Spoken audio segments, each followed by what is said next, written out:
مساء الخير، مساء العسل على احلى ناس في الدنيا. عاملين ايه يا حبايبي؟ يا رب تكونوا بخير.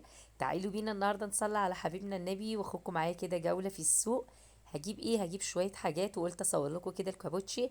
كابوتشي الايام دي يا جماعه سعره حلو قوي. هي يا دوبك بس القشره اللي بره دي، وبيبقى من جوه زي الفل. الواحده عامله كام؟ عامله جنيه ونص. قلت طبعا ما فوتش الفرصه دي، واشتريت سبع وحدات، لان انا بحب الكابوتشي قوي. كمان بحب احطه في التلاجة. هنا بقى كنت رجعت البيت، وكمان اشتريت جرجير، بس بصراحة كان عندي بقية الغدا، فقلت احضره معاكم. هنعمل النهارده بطاطس مع بعض بطريقة حلوة قوي.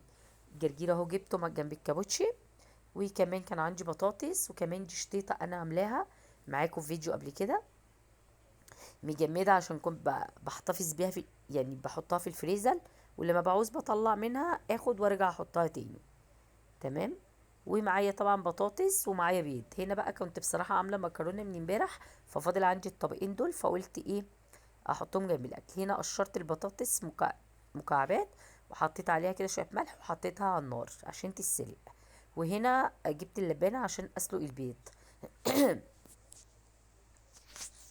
وكمان هحط برضو شوية ملح واعلقه على النار. هنا بقى كانت خلاص البطاطس بتاعتي اتسلقت، حطيت عليها كده معلقة زيت. وبصراحة نفسي راحت كده ان انا اكل بيض متدحرج في الزيت وكده، فقلت كده اعمل اتنين بس على القد.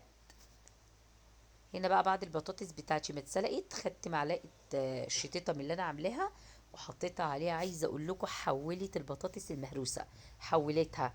وهنا طبعا كنت سخنت المكرونة، وعملت البيض للي عايز كده، و يعني اللي عايزه مسلوق كده، واللي عايزه متدحرج في الزيت. وهنا البطاطس، طبعا طبق المكرونة.